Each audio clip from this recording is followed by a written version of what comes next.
In the book of Romans chapter 12, kitabu ni cha Warumi 12 mstari wake wa 3 mpaka mstari wake wa 8. Na ni maneno imeguziwa bado na mama Vivian wakati alikuwa anaongea, nikasikia kwani anaongea ujumbe wa siku ya leo. Praise the name of the Lord. In the book of Romans chapter 12 verse 3 to 8. Na nitasoma haraka inasema, kutokana na neema aliyonijalia Mungu, na waambieni nyinyi nyote, msijione kuwa ni kitu zaidi kuliko mnavyopaswa kuwa. Fikira zenu na ziwe na kiasi kadri ya kipimo cha imani Mungu aliyougawia kila mmoja wenu. Mwili una viungo vingi, kila kiungo na kazi yake. Hali kadhalika, ingawa sisi ni wengi, tu mwili mmoja kwa kuungana na Kristo, na kila mmoja ni kiungo cha mwenzake. Kila mmoja ni kiungo cha mwenzake.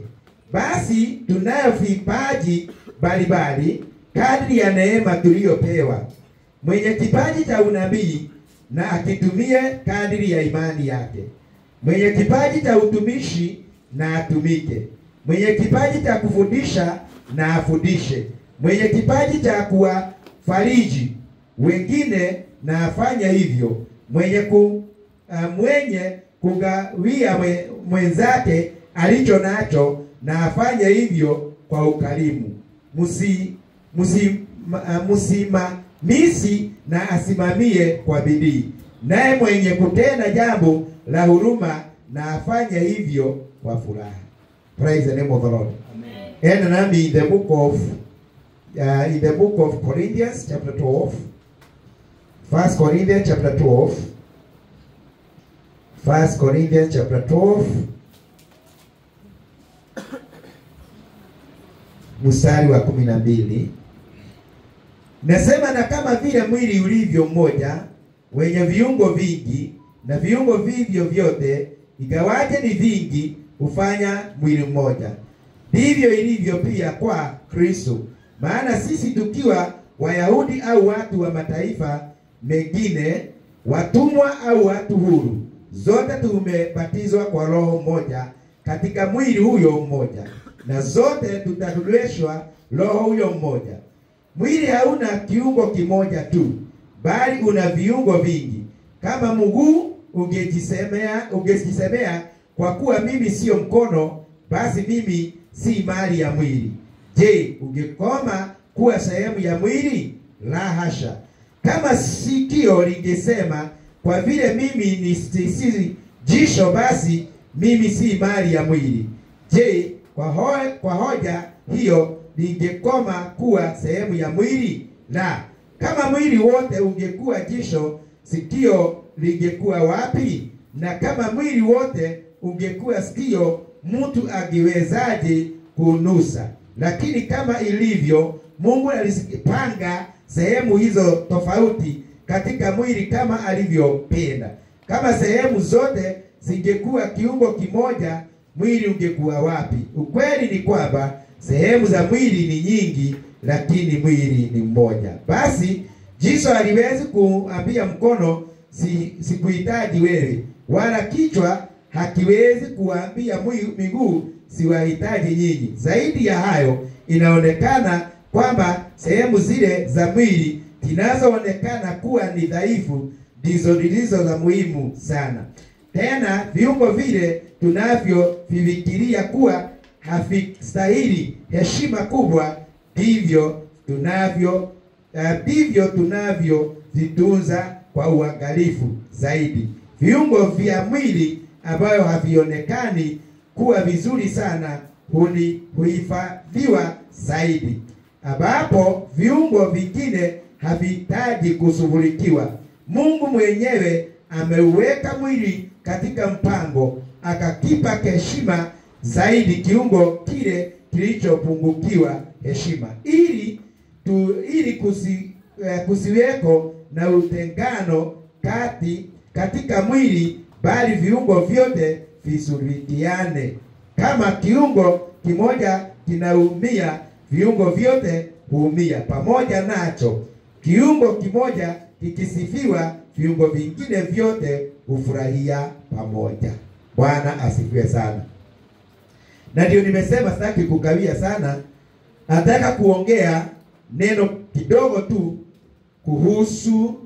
kuhusu maisha katika utumishi wa Mungu. Praise the name of the Lord. The life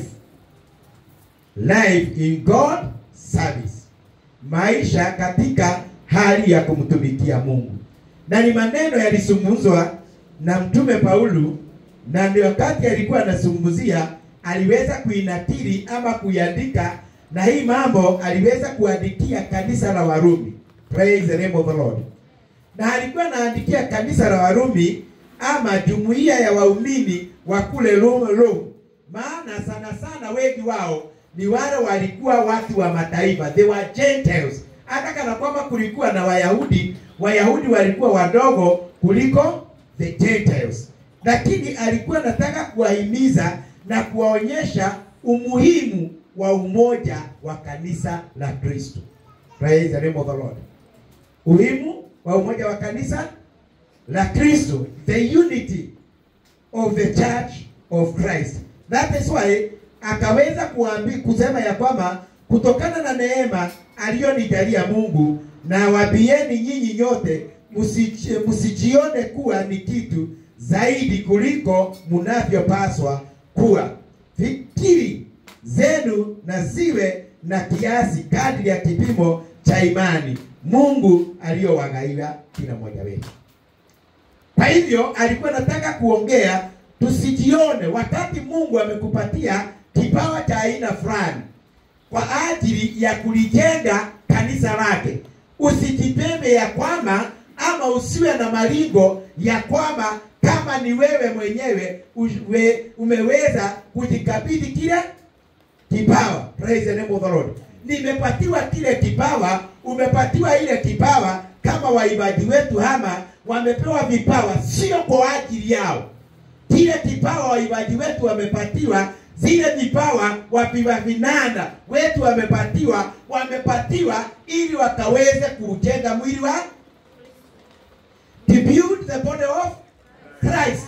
Na that is why the Bible says tumepatiwa ni viungo. Mwili akapeana mfano na mwili wa mwanadamu, na inaonyeshana ya kwamba mwili wa mwanadamu una viungo vingi, na kwa hivyo kila kiungo ni cha muhimu katika mwili. Kwa hivyo hata kanisani kila mmoja wetu ni wa muhimu katika kanisa la Bwana, kwa sababu ya kuweza kufanya mwili wa Kristo ukaweze kusimama. Praise the name of the Lord. Ambia mwenzako wewe ni wa muhimu. Ambia mwenzako wewe ni wa muhimu. Nikikutazama na nikikuona, ninaona mwili wa Kristo umekamilika. Praise the name of the Lord. Amwambiani jameni. Si umwambie unaona mwili wa Kristo umefanya nini? Umekamilika. Kwa hivyo huyo unamuona hapo akiwa jirani yako ni mtu wa muhimu sana katika kanisa la Kristo Yesu. Praise the name of the Lord. Kwa hivyo that is why Paul alikuwa anataka kuzungumzia, and when the one member suffer, all the members suffer with it. Wakati mtu mmoja anasikia ako katika shida, kila mmoja wetu tunahitaji kuwa katika ile shida, maana ni kiungo kimoja chako, ni kiungo kimoja changu. Praise the name of the Lord.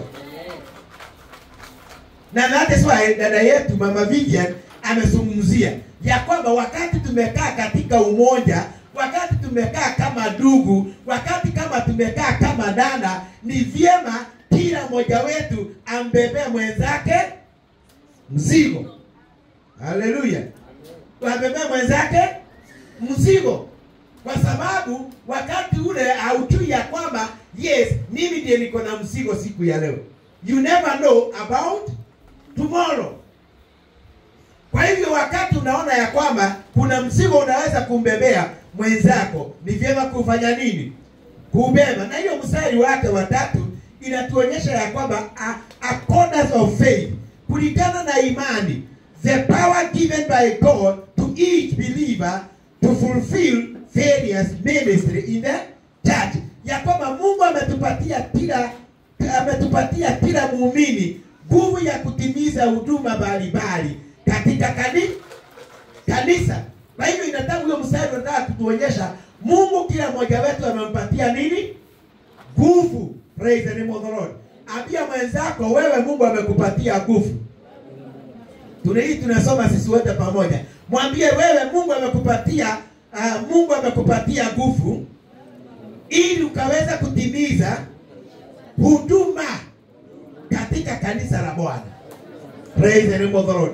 Hakuna mmoja wetu hapa kanisani hana kipawa Mungu amemkabidhi. Shida ni ya kwamba wewe hauchochei kipawa chako. Kama vile mzee amesema hapa asubuhi, ni ya kwamba unaona Mungu amepatia kila mmoja wetu. In the Old Testament haungeweza kujipeleka mbele za Mungu. Ni ibada ilikuwa inatolewa na makuhani.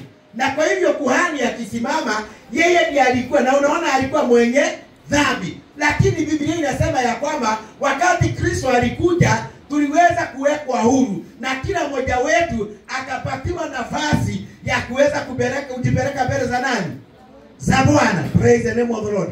Ukiwa na hitaji lolote, una access ya kuweza kumfikia Mungu bila kumgoja mchungaji, bila kungoja mzee wa kanisa, bila kungoja kiongozi yeyote. Umepatiwa hiyo fursa. Praise the name of the Lord.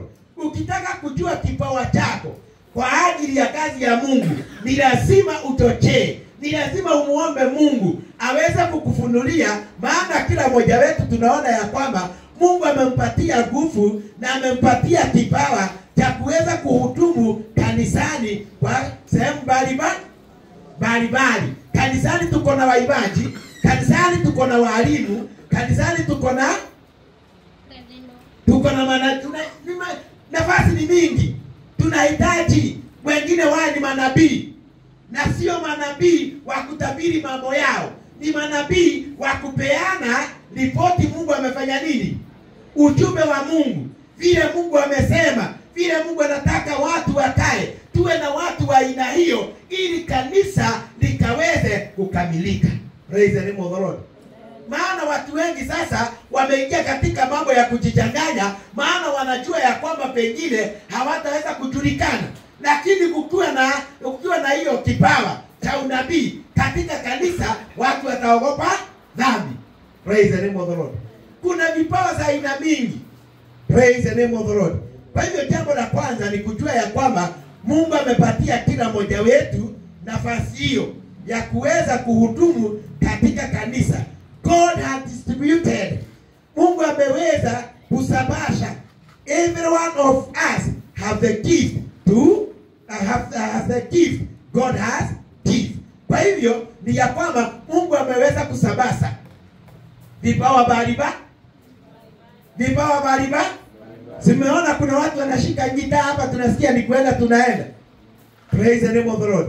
Hiyo ni kipawa amefanya nini? Mungu amempatia. Mwingine akishika ile keyboard ni kipawa amepewa. Manu akishika drum set yake akigonga mahali pale is a talent Mungu amempatia, lakini sio yake, ni ya kuweza kufanya kanisa la Mungu likaweze kusimama. Praise the name of the Lord. Na that is why wakati mtu ameingiwa kuwa na maringo fulani, mtu anaweza kuwa na maringo fulani kwa sababu ya kazi ya Mungu, Mungu anamuondoa na Mungu analeta mwingine mzuri zaidi ya yeye. Ama namna gani mzee? Na mzuri zaidi ya yeye. Maana tunaona ya kwamba and because of the graces given to me, I say to every one of you, do not think of yourself more highly than you should. Instead, be modest in your thinking and judge yourself according to the amount of faith that God has given you. Kulingana na ile imani Mungu amekupatia. Kwa hivyo through that faith, kama wewe ni kazi ya kuhubiri, hubiri injili, toka nje. Kama wewe ni mwinjilisti na evangelist in the church, mtu tunajua ya kwamba tumemwaminia kazi ya uinjilisti, praise the name of the Lord, ya kwamba akichomoka asubuhi anaenda, kazi yake ni kufikia watu wengi na kuwaleta katika kanisa. We need that gift, praise the name of the Lord. Tunahitaji kuwa na mwinjilisti hapa kanisani. Hatuna. Maana nikiamini tuko naye, nilienda nikaomba my 20,000, nikanunua ile speaker iko hapa, nikaiweka hapa, iko na miezi kadhaa, hakuna mtu amewahi kuichukua. Nikasikia ya kwamba ako nje kuweza kupelekea watu habari njema. Kwa hivyo hapa kanisani I don't have an evangelist. Hiyo ndio mmoja mzee ndugu, tunahitaji tufanye nini? Tuombe Mungu apeane nini? Mwinjilisti anaweza kujua ya kwamba hata anakuja na nisukuma ananiambia leta hili gari lako, mimi nataka kufanya nini? Na hiyo ndio itatupatia mtisha wa vile tunasema tunataka kuinunua gari ya mission. Maana hata tukinunua gari na haina kazi inafanya, itakuwa ni kazi ya bure, praise the name of the Lord. Na sio mimi peke yangu naweza kuaminiwa kufanya hiyo kazi. Hiyo ni kazi ya kusambaza kwa watu wengi, ili tukaone ya kwamba hizi viti hazina watu, tumeweza kufikia watu wengi na tumeweza kuongezea. Tuliona mfano wakati wa harusi, kanisa lilibeba almost 250 people. Kwa hivyo tusitoshereke na vile tumefanya nini. Hili kanisa lilibeba watu 250 hapa ndani. Kwa hivyo hamna kazi tumefanya. Tunahitajika kufura wa socks. Praise the name of the Lord. Kwa hivyo kila mmoja akaweze kujua kipawa chake kile Mungu amempatia. Na mstari wa 4 inasema mwili una viungo vingi, kila kimoja na kazi yake. Hali kadhalika ingawa sisi ni wengi, tu mwili mmoja kwa kuungana na Kristo, na kila mmoja ni kiungo cha mwenzake. Ya kwamba kila mwili una viungo vingi. Na kama vile Mungu mwili uko na viungo vingi, ni vivyo hivyo hata sisi tunajiona kama tuko wengi hapa kanisa, lakini kila mtu ana kazi yake. Kila mtu ana mahali ameaminiwa. Praise the name of the Lord. Na kama kuna mahali umeaminiwa, so ni vyema kuweza kujua ya kwamba lile kazi ninalifanya nitalifanya kwa bidii. Kwa bidii. Mwapo tunaona ya kwamba Paulo aliweza kulinganisha wa Kristo. Aliweza kulinganisha hiyo mstari wa 4, amelinganisha wa Kristo na kikundi ama chama, na kikundi cha watu, na kuonyeshana ya kwamba ni viungo mbalimbali. Na tukiwa viungo mbalimbali, tunaona ya kwamba sisi kama binadamu tuko na kazi mingi ya kuifanya. Praise the name of the Lord. Sasa tukaria ndio najaribu kufanya nini, maana sasa kijimia nionyeshe mkono namna hii. So nimeandika there are many members and each has different function, but all are needed for the health of the body of Christ. Ni ya kwamba tuko wengi hapa ndani na kila mmoja wetu anafanya mambo tuko na so nasema tuko viungo vingi hapa kanisani na kila mmoja wetu anafanya kazi tofauti, lakini zote zinahitajika kwa kuleta afya ya mwili wa Kristo. We are so many. Na vile tuko wengi ni ya kwamba kila mmoja wetu ako hapa ili tukaweze, na kila mmoja wetu anafanya kazi kwa njia tofauti. Situko na mzee, kazi yake kubwa ni gani? Kazi ya mzee ni gani hapa kanisani? Ni kufundisha. Praise the name of the Lord. Is our teacher. Tuko na wengine ni waibaji. Tuko na mwingine ukimwambia hata hakuja ibe hapa, hakuna hata wimbo anafanya nini. Lakini sikiibo anafanya nini? Anaiba. Praise the name of the Lord. Kuna mwingine ukimuuliza ile keyboard inashikwa namna gani, hajui. Lakini is a intercessor in the house of God. Praise the name of the Lord. Wengine sasa ni wahudumu. Ndio Mungu amepatia vipawa vya huruma. Wanaweza kusaidia wengine. Anasikia fulani yako na shida fulani, anasikia ya kwamba afadhali nikae bila kitu kwa mfuko, lakini niwe msaada kwa fulani. Praise the name of the Lord. Ni vipawa vimepeanwa, na tunaona ya kwamba zote tumepewa vipawa tofauti. Praise the name of the Lord. Unajua kuna mtu ako na mali lakini ni mgumu sana na kufanya nini? Na kupeana. Hata uende kwake umwambie shida zako, mradi ufue nguo kwake ili akupatie unga ya kwenda kupikia watoto nyumbani. Na saa hiyo hata uwezi kufua, maana mmerara ja, nguvu hakuna. Hata ile nguo unapatiwa na mtu ukaweza kufua, ukiinama hapo kufua, inawezekana uanguke wapi? Kuna chai, kuna mkate, kuna siagi, lakini hawezi kukupea. Na sio mtu wa mataifa ninaongelelea, ni dada ama ni dada ama ndugu. Praise the name of the Lord. Kwa hivyo usijaji, maana kuna watu wako na mali, kuna watu wako na vitu, lakini hawana moyo wa kupeana. Lakini kuna mtu hana. Halo?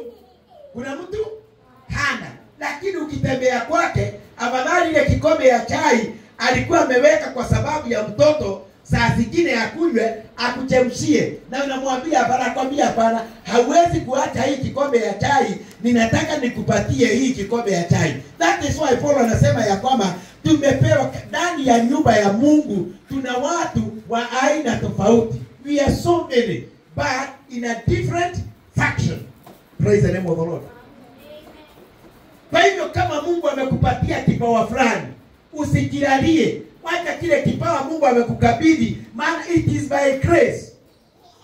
It is by, ni kwa neema yake Mungu amekupatia. Na kama wewe Mungu amekupatia kipawa cha kupeana, usikose kupeana, maana hakuna wakati utakosa. Mtijuga amen. Hakuna wakati utakosa kwa sababu ya kupeana. Sio wewe umejifanya kupeana, lakini it is by grace of God. Ni kwa neema ya Mungu amekupatia hiyo kipawa, ukaweza kuingia kwa mfuko na kufanya nini? Na kupeana. I remember kuna mtu alinipigia, tukaongea na yeye.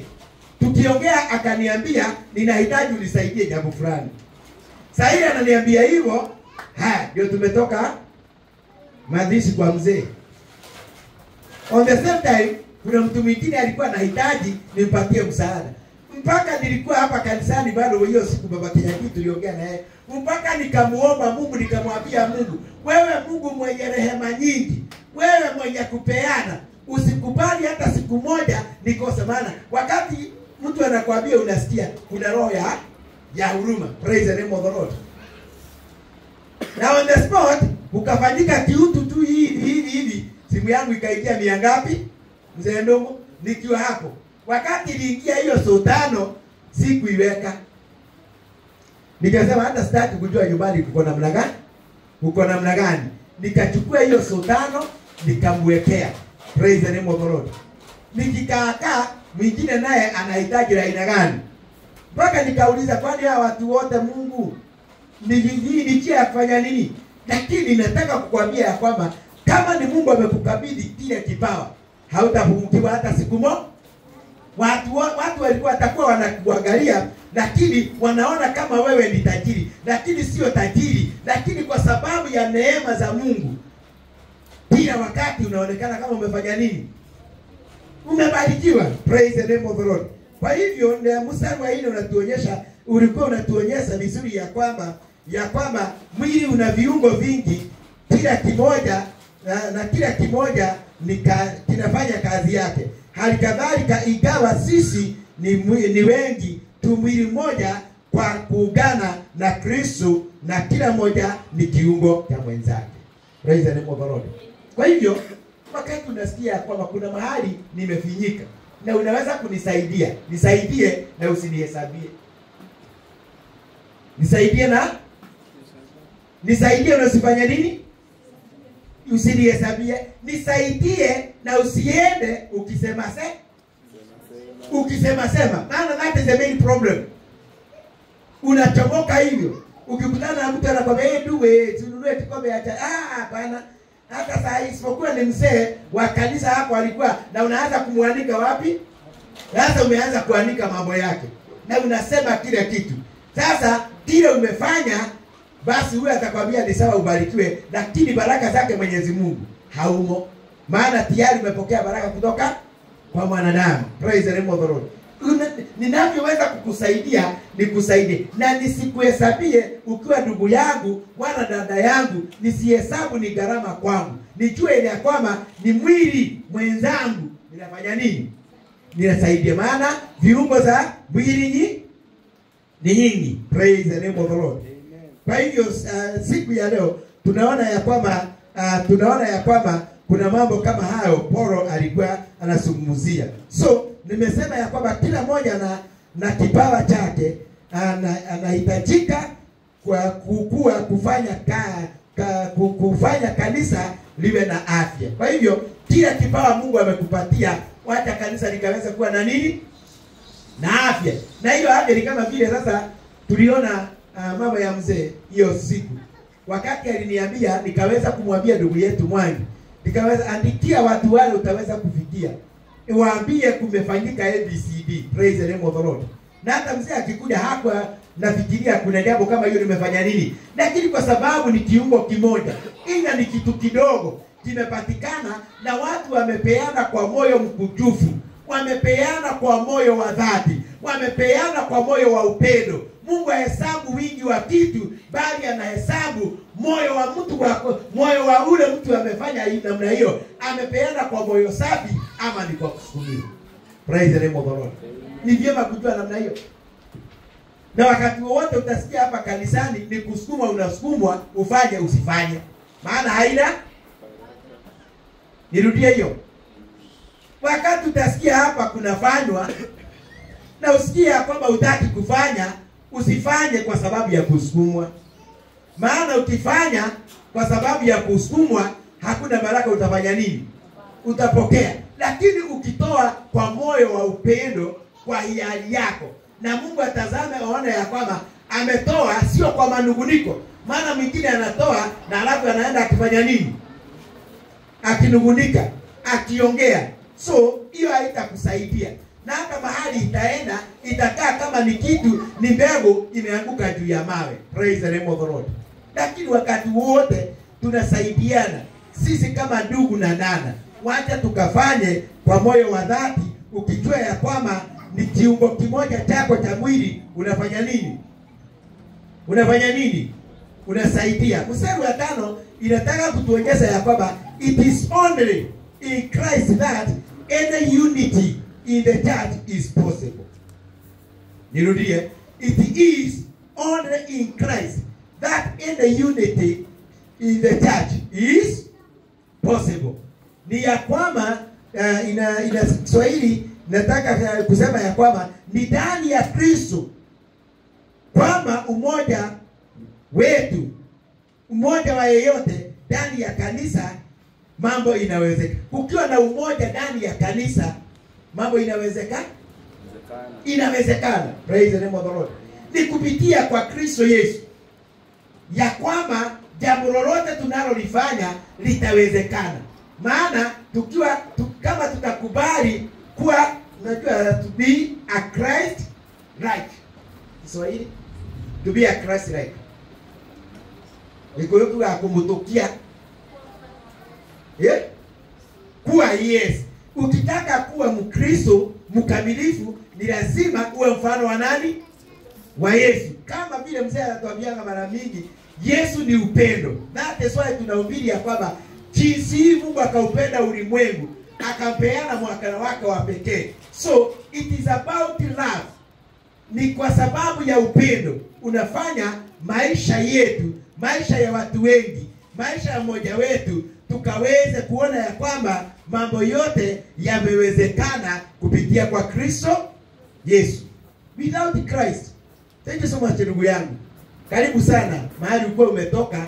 Yesu alikupokea kwa mikono yote mbili. Kwanza wewe amekupokea, amekukubatia, wewe anasema ni mtoto wake, na atapelekana na wewe usiku na mchana mpaka uone ya kwamba ile nguvu ilikuwa hapo zamani wakati ulikuwa unaongea mambo kuhusu Yesu imefufuka in Jesus name.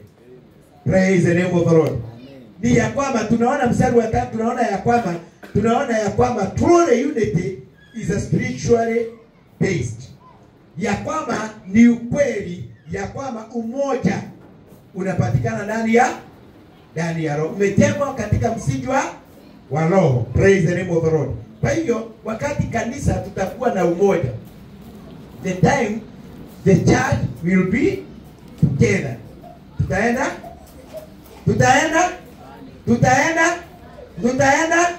bali. Praise the name of the Lord.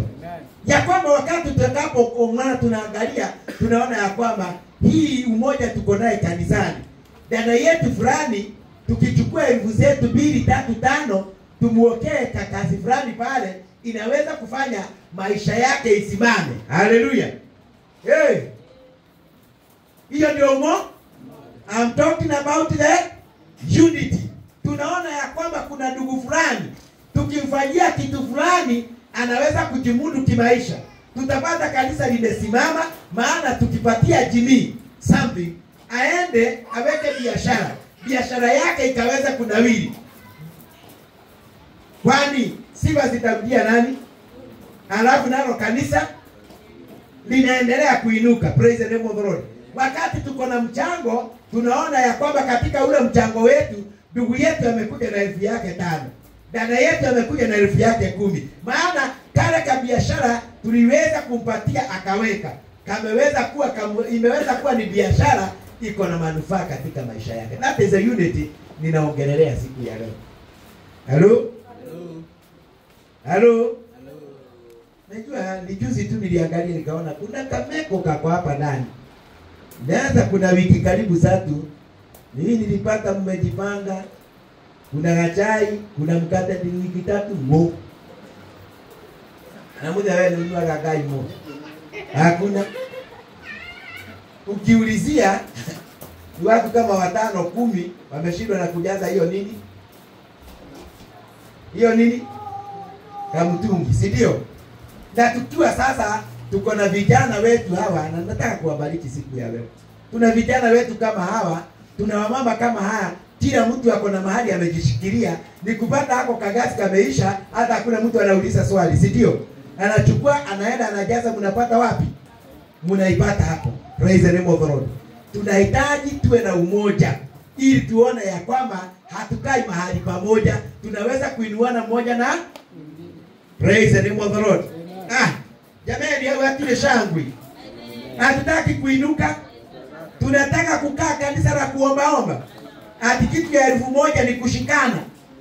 Just imagine. Kitu ya 1000 mnashikana mfanye. Kitu inafaa kufanywa na mtu mmoja, na hiyo maneno tunafanya nini? Tunaiondokea. Praise the name of the Lord. Na pia watu wakibarikiwa wasiwe mkonogamu. Wasiwe nini? Mkonogamu. Na Mungu abariki wale walifanya hii kazi, hata ingawa sijui ni akina nani. Nilikuja usiku hapa nikapata kumepambwa. Hello? Na niliwaambia hii ndio inakuweka kitanda yangu, naomba pale, alafu ninakuja na lala hapa, naendelea hapa. Hii nilikuwa nakuja hii fupi. Lakini leo nililala wapi? Juu akamteka mzee ndugu. Leo nililala wapi? Hapa. Sasa hata nikiamuka hakuna ucha. Hao Mungu ameguza wakaleta, hata kama hawakutokea diwaone. Mungu awabariki, apanue njia zao, awainue, awapeleke kiwango kingine in the name of. Sasa mzee alikuwa anakela vitu, na mzee umekosea. Nakusha. Hivyo wakati aliingia nilimwambia umeonekane, umekumbukwa. Praise the name of the Lord. Beti kibaga anaweka wapi? Vitabu na miwani anaweka wapi? Huko ni ushirani wako. Na we are going very, very far. Praise the name of the Lord. Wale walifanya hiyo kazi, Mungu awabariki sana. Wale walikumbuka kufanya hivyo, Mungu afanye nini? Na hizo vitu siwe zinawazungumza on behalf yenu. Mkiwa karibu, mkiwa kwa biashara, mkiwa katika vibarua, mkiwa wapi, ule alifanya hivyo ama wale walifanya hivyo, wakaona kunahitajika kufanywa namna hiyo. Ziwe zinawazungumzia. Praise the name of the Lord. Tukilala usiku zinazungumza, sababu inazungumza on behalf in the name of Jesus. Praise the name of the Lord. Hiyo ni kipawa. Hii ni kipawa, mtu kutoa ama watu kushikana wakatoa mesa kama hiyo, mkeka kama hiyo, walishikana wakatoa kiti kama ile. Sio mchezo. Sio ni kujinyima. It is grace, it is by grace. Maana wengine walisikia labda wafanye namna hiyo, wakajifanya nini? Wakaondokea. Lakini hao mtu anaenda ni kama jana, nifikiria kama jana pale kwetu kuna karavati ilikuwa inakorogwa. Hiyo ni kitu ilikuja jana. Wale vijana walikuwa wanafanya hiyo kazi ya kukoroga hiyo karavati, waliingia hapo mwendo wa 2 asubuhi. Lakini walitoka pale wakati nilikuja hapa kanisani ikielekea 1:00. Wakatoka hapo wakateremka kukoroga ingine pale. Nafikiri walitoka huko kukorogea kitu 2:00 3:00. Lakini mzee wakati walikuwa nakoroga pale, nikawaangalia nikauliza, jameni, niseme hawa ni washirika wangu. Niseme hapa kuna mshirika wangu. Kazi ni koroga anafanya. Na hiyo siku mzima pengine kuna anakuja kanisani na amejiomba kuleta 1000 kwa sababu ya labda mchango tulikuwa nayo. Praise the name of the Lord. Nikaangalia kuchoka. Nikaangalia na ile mshahara atapewa shilingi mia ngapi? 6. Kwa hivyo itabidi achukue hiyo 600 alafu aongezee another 400 ili aweze kuleta ile kitu. Unaona kama ni msaada? Mnaona kama ni msaada? Kwa hivyo hata pia wakati kanisa ama wakati mchungaji ama wale viongozi mko kanisani na mnaona watu wanafanya namna hiyo, imetoka ba is a sacrifice. It is by grace. Hiyo neno linasema kutoa kupeana, it is by grace. Praise the name of the Lord. Na kama hauna hiyo neema, omba Mungu akupatie neema, maana ukihesabu hautaweza kutoa katika nyumba ya Bwana. Ukihesabu hautatoa katika nyumba ya Bwana. Mara mingi unapata mama ameenda kibarua, pengine shilingi yake ni 300, mia ngapi? 400. Na anahesabu anaona ya kwamba yes, kuna kulua nyumbani, lakini kuna kazi ya Mungu ninahitaji kuenda na nikatimize na hii pesa yangu. Akikaa chini afanye calculation ya hiyo mahesabu, hatafanya. It is by grace. Praise the name of the Lord. Kwa hivyo tusione ya kwamba wakati watu wanapeana. Unajua, ninaona kiangalia kwa TV unaona kuna msaha wa wachungaji. Kuna msaha. Naona mtu anachukua pesa anamwaga, nachukua kitu kama hii anamwaga. Nauliza, naweza kupatia Mungu hii ni nini unapatia Mungu? Si umako si yako. Zako zilikuwa wapi? Jiuliza kama hii kitu mtu anapatia Mungu. Nafikiri wewe unaletewa unakula ukiwa umekaa chini. Hao watu wameenda kibarua. Mwingine ni mtu amekilishwa na kaajo na tropical na huko kwa barabara. Mwingine ni mambo ilifanyika na huko mambo makali. Kwa hivyo tunafaa kuwa na moyo wa shukrani na moyo wa baraka kwa wale washirika tuko nao. Hiyo kitu mtu anapeana ni kwa hiari. Praise the name of the Lord. Na siwatetei msitoe. Mimi sisemi usifanye nini? Watu wasitoe. Ukitaka baraka, toa. Praise the name of the Lord. Kama umeapa ni kuapa ama pray Kiswahili. Kama umeahidi, kama umepeana ahadi, make sure umefanya nini? Umeitimiza. Na nilimwambia no gain without pain. No gain without pain. Na mimi ni mshuhuda wa hiyo. Hello? Mimi ni mshuhuda wa nani? Wa hiyo. Ya kwamba sometimes ninatoa, unapata nimetoa, lakini unasikia nimetoa lakini kuna uchungu, maana imenibidi sometimes nikope kwa simu yangu. Kama saa hii tunasumbuana na Safaricom. Na pesa zingine nimetoa sikafanya mambo mengine na ikasaidia, lakini saa hii niko na 30 pay. Maana wananipigia usiku na mchana. Wananiambia sasa hii pesa yetu utalipa lini? Nawaambia hold on. Nimelipa siku zote. Hold on. Lakini kasiana kamoja kaliongea vibaya sana. Akajawahi kunipigia tena. Unafikiri kamwambia hiyo miaka yote nimekopa nikilipa.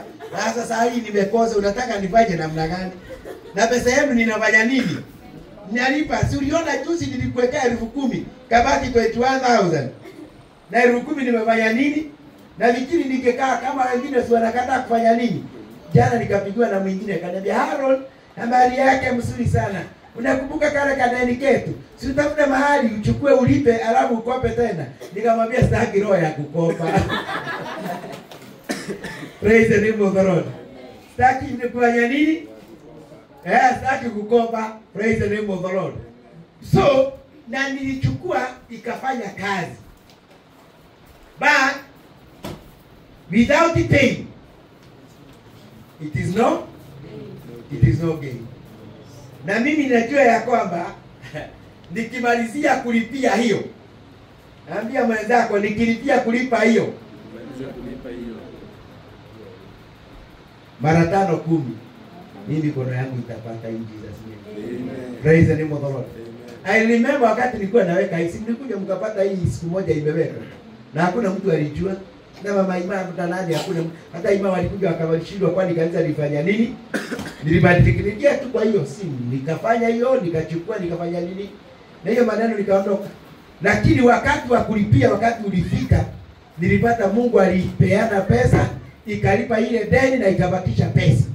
Maana Mungu wetu ni mwaminifu. Praise the name of the Lord.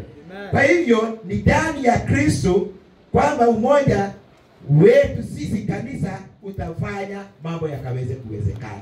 Na hiyo kwa hapa ninaweza kusema kuweka tiki. Umoja wetu umefanya kufanya mambo mengi. Jipigieni makofi jamani. Umoja wetu umefanya tuende bali. Praise the name of the Lord. Unajua wakati Bishop alisema alishuhudia siku moja tukiwa kwa mkutano wa wachungaji. Akasema ni nyinyi inaonekana hasa mkipanga mambo mkiwa wengi hamtaweza kufaulu. Maana tulikuwa tumepanga mambo ya kununua tent miaka mingi sana tukiwa kama ministry. Lakini mkiipanga hakuna mahali inafanya nini? Inaenda. Unapanga mpaka unaishia wapi? Maana tukitaja 200,000 ilikuwa inaonekana ni pesa mingi.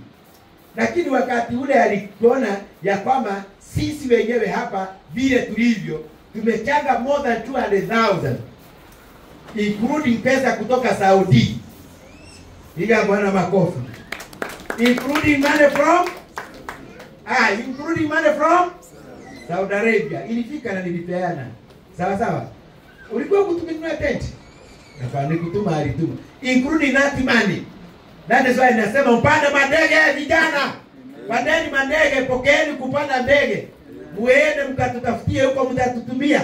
Sio lazima mkae hapa, kanisa tutaenda kuhubiri na watu wengine watakuja kuingia mahali penu. Lakini tunataka Mungu apanue njia zenu. In the name of Jesus. Amen. Praise the name of the Lord. Amen. Ili mkiwa huko, tukiwa katika hiyo harakati na mzee na miaka imeenda, mnatutumia pesa, mnasema hata hakuna harambee tunafanya, akijakejashi. Hakuna harambee inafanya nini? Inafanywa. Tumechanga, tuko na mtandao wetu. Hiyo plot mlikuwa mnataka kufanya harambee, mnunue, tumenunua nyinyi, changeni pesa ya kwanza kujenga. Hallelujah. Na inawezekana. Why iwezekane? It is only in Christ that any unity in the church is possible. Ndani ya kanisa watu wakiwa na umoja, mambo yote inawezekana. Askofu aliweza kushuhudia. Nasema yenyewe kama umefanya hivyo basi hakuna kitu hakiwezekani. Hakuna kitu hakiwezekani. Praise the name of the Lord. Na mwaka huu tuko na project. Niliona kama kiongozi wetu alisahau, sasa hatukumbushi na hata hatujui. Ben, mwaka huu project yetu ni gani? Gari ya huduma iko pale. Gari ya huduma. Ni ya mwezi gani? Mwezi wa 9. Na tuko mwezi gani? Mwezi wa 6. Gari tulisema tunataka tutafute milioni ngapi? Hiyo ingine tutafutilie ili tupate kuwa na gari ya nini? Na gari ya huduma. Nimalizie na mstari wa 6 inasema hivi, basi tunavyo vipaji mbalimbali kadri ya neema tuliyopewa. Mwenye kipaji cha unabii na akitumie kadri ya imani yake. Mwenye kipaji cha unabii na akitumie, so we are to use our different gifts in according with the grace that God has given us. Kwa hivyo kama Mungu amekubariki na kipawa cha unabii, ukitumia jinsi inavyohitaji, maana ni kipawa Mungu amefanya nini? Amekupatia. Kwa hivyo usilinge nayo. Fanya kazi ya Mungu kupitia kwa ile kipawa Mungu amefanya nini? Amekupea. Na tunaona ya kwamba anasema ya kwamba kipaji cha unabii, mwenye kipaji cha utumishi na atumike. Ili Mungu amekupatia nafasi hiyo kuweza kuwatumikia wengine. Wewe wewe fanya nini? Tumika. Naweza kupata sasa kuna mtu amepewa jukumu hilo na Mungu, yeye ndiye anashughulikia mambo kama hiyo tunaongea, ya kupika chai, ya kuona ya kwamba everything is in order. Kama Mungu amekupa kabidhi hiyo, ifanye, maana ni hiyo kipawa, na hakuna kipawa kikubwa kuliko kingine, maana zote vile zinafanya ni kubuild the body of Christ. Kazi yake kubwa ni kujenga mwili wa Kristo. Kwa hivyo kama ni yule anapika chai na wewe ni uibaji, mimi ni mhubiri, huyu ni mwalimu, usiwe kuonekana ya kwamba kuna mmoja analiga kama yeye ndiye mkubwa wa wale wengine. Kila mmoja wetu, we must to humble before the Lord. Praise the name of the Lord. Lazima kila mmoja wetu afanye nini? Awe mnyenyekevu. Kwa hivyo ile kazi ya yule anaosha hii madhabahu, tumheshimu na tuiheshimu. Tuone ya kwamba mimi nimeshindwa na kuosha, lakini huyo Mungu amempatia nafasi hiyo ya kufanya nini? Ya kuosha. Yule anapanga viti, yule anafanya ile kazi nyingine, ni wa muhimu katika kanisa, in the church. Na hata sasa nilikwambia uangalie mwanzako, umwambie wewe ni wa muhimu. Mwambie tena wewe ni wa muhimu. Mwambie nikikutazama naona wewe ni wa muhimu. Kwa kazi yoyote ile unafanya, wewe ni wa muhimu. Praise the name of the Lord. Maana kuna kana, that is why Paul ameongea ile buko katika kitabu cha Wakorintho, akiandikia Church of the Corinthians, akawaambia kuna vipawa mingi Mungu amepeana, lakini mwili ni mmoja. Lakini kuna zingine zinaonekana sio za dhamana. Katika mwili wako kuna viungo vingine zinaonekana sio za dhamana. Nikikuuliza Jimmy leo, ni nini katika mwili wako, ni nini unaona ni ya dhamana sana? Ati ikikosekana, afadhali, unajua sometimes mtu afadhali nivunjike mguu lakini nisifanye nini? Ni nini unaona? Tu macho. Jimmy anasema macho ni ya muhimu, kwa hivyo afadhali uone, lakini kama dhani wewe ukifanya nini? Lakini unao wakati unaweza sema macho, na mzee anasema mguu ni wa maana kwake. Ndugu yangu, nini unaona ya muhimu katika mwili wako? Moyo binafsi, wewe imani. Nataka kitu kama, unajua sasa kuna wakati nimewahi kufanya nini, nasema hapana, badala ya hii afadhali hii. Heri kuona. Praise the name of the Lord. Ndio unaona wanatukaje tukalake hiki na kala hiki kaje tuende. Praise the name of the Lord. Watu wengi wanaongea mambo kuhusu nini? Macho. Na macho inafanya watu wengi wakosee. Macho inafanya watu wengi wafanye nini? Wakosee. Maana macho ikiona, akili inafanya nini? Inawaza. Alafu moyo unatamani. Praise the name of the Lord. Kwa hivyo kila wakati unaona fanya nini? That is why Paul akasema ya kwamba kuna viungo vingine ndani ya mwili zinaonekana kana kwamba sio za muhimu. Na hizo ndizo za muhimu sana. Praise the name of the Lord. Haya. Sema haya. Haya. Nimesema macho Haya. Hebu kuja chini. Nimesema macho na matako. Je, una utakuaje? Sio ya muhimu, lakini naona ni kitu ya muhimu. Maana kuketi, najua ukiwa unafia macho na wewe unaweza kuketi at least. Maana una macho, lakini sasa kazi ya kusimama tu sasa una macho. Sasa ukitaka kukaa labda ulale na nini? Unajua kuna watu wanalala hivyo na wanakijua wanafanya namna gani, lakini hii uone kama ni jamaa. Na hata swali Paulo anasema zile zinaonekana si za maana, ni za maana zaidi. Praise the name of the Lord. Hello. Kidney iko wapi? Iko nani? Ikifero? Ikifero? Buga kwa nani? Kwa Mungu. Afadhali kidney ikae, lakini ukikosa jisho, lakini kidney ifanye nini? Heart. Hizo si tunaona ziko na huko nani? Uliza mzee. Kajibu. Uliza mzee, kuna wakati tulikuwa hospitali pale.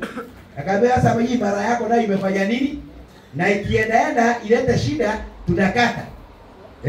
Ama ingekaa zaidi sana maana itaoza, na hiyo maneno ifanye nini? Lakini tukiangalia tunaona kama sio kitu ya nini? Ya maana. Praise the name of the Lord.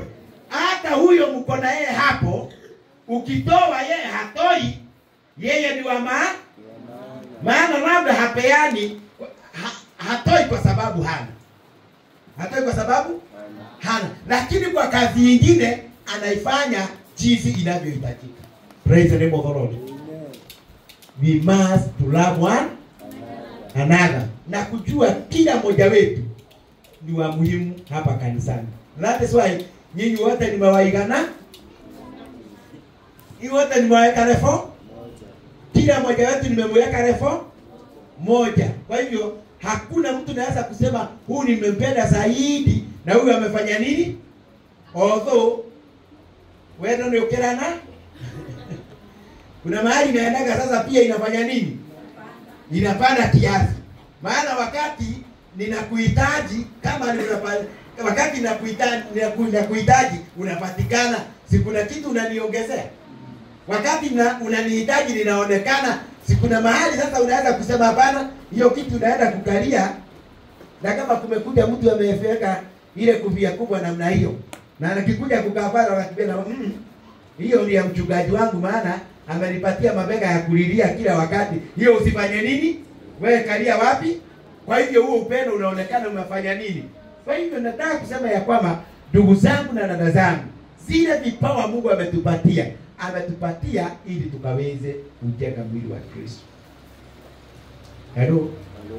To build the body of Christ. Kwa hivyo kila mmoja wetu ni wa muhimu. Kila mmoja wetu ni wa muhimu. Aidha ana Mungu mbaya, ako na jisho baya, anakuangalia. Unajua kuna mtu sasa pekine jisho ndio baya, dada akiangalia anafanya namna gani? Lakini wewe unaona kama anakuangalia vipi? Kila mtu na maumbile. Kila mtu na maumbile. Kuna mtu mwingine hata mkipatana saa zote ni kununa ameona nini? Hujui wakati amefurahi, hujui wakati amekasirika, siku zote ni kunu. Hata mtende mema siku zote ni kunu. Muache, maana ni maumbile. Mwenye kumuumba alimuumba namna gani? Alimuumba namna hiyo. Kwa hivyo kununa kwake usiseme kinachoki gorojo. Sio rasmi. Kuna mera iwe gorojo. Wanageo goro hedegelea. Na unajua nguruwe inakula kila kitu. Lakini ukiangalia mtu anasemekana roho yake ni na haijachafuka, ni maumbile. Ni maumbile. Vile nimeumbwa nipende namna gani? Unipende namna? Najua kuna mtu wa kucheka ovyo ovyo. Sasa hata mkipata